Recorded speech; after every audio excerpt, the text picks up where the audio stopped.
দেখুন, বিনয়ী হলে সকলেই ঘাড়ে চড়ে বসে। এই গাছটির বেলায়ও তাই ঘটেছে। আমাদের গোলাম মোস্তফা কাকা একটা চমৎকার উদাহরণ সৃষ্টি করেছেন।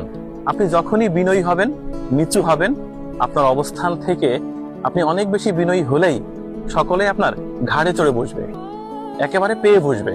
এই গাছটির বেলায়ও তাই ঘটেছে। এই গাছটি আর অন্য গাছটির পার্থক্য কোথায়? এই গাছটি আসলে নিচু।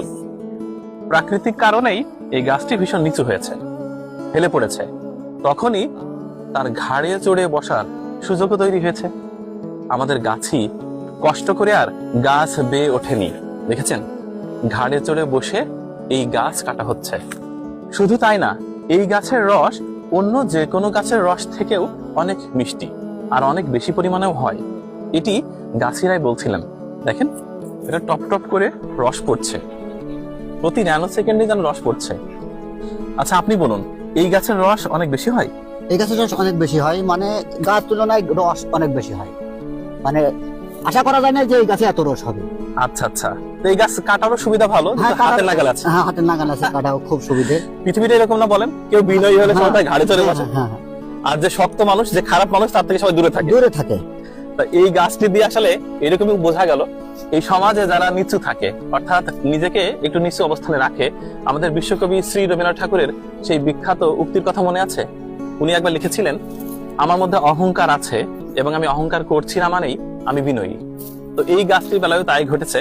দেখেন, গাছি মহোদয় কি চমৎকার ভাবে কয়েক সেকেন্ডের মধ্যে এই গাছ কেটে তিনি চলে গেলেন। অন্য গাছটা উঠতে হয় কষ্ট করে। হ্যাঁ, অন্য গাছে কষ্ট করে উঠা লাগে, এটা উঠা লাগে না।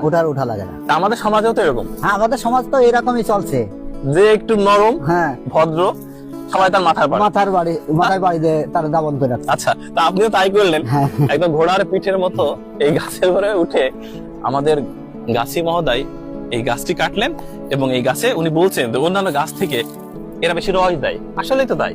যারা বিনয়ী, যারা একটু মাথা অবনত করে থাকে, তারা সত্যিকার অর্থেই তো বেশি পরিপুষ্ট এবং ভদ্র এবং বেশি কার্যকর। আর যারা শির উন্নত করে থাকে, তারা আসলে অন্তঃসার শূন্য, তাদের দিয়ে কিছু হবে না। কি বলছিলেন? বলছি ক্যামেরা ধরেন, গাছের গোড়া থেকে ক্যামেরা ধরেন, দেখেন এই গাছটা কিন্তু অনেক বয়স্ক গাছ, দেখেন অনেক আচ্ছা। বড়, কিন্তু এর আগে কখনো কাটা হয়নি। এর আগে কখনো কাটা হয়নি। এই জন্য বোঝা যাচ্ছে যে হেলে গাছটা ছোট, কিন্তু তা না, গাছের বয়স অনেক দীর্ঘ। এটাকে যদি সোজা করে লম্বা করা হতো তাহলে অনেক বড়, অনেক বড় হতো। এই গাছটি জ্বলন্ত উদাহরণ। সমাজে নিচু হবেন, ভদ্র হবেন, বিনয়ী হবেন, সকলেই আপনার ঘাড়ে চড়ে বসবে, আপনাকে শাসন করতে চাইবে, আপনাকে ঠিকঠাক পাত্তাই দেবে না। ঠিক বড় গাছের বেলায় অনেক সাবধান হয়েই ওঠা লাগতো।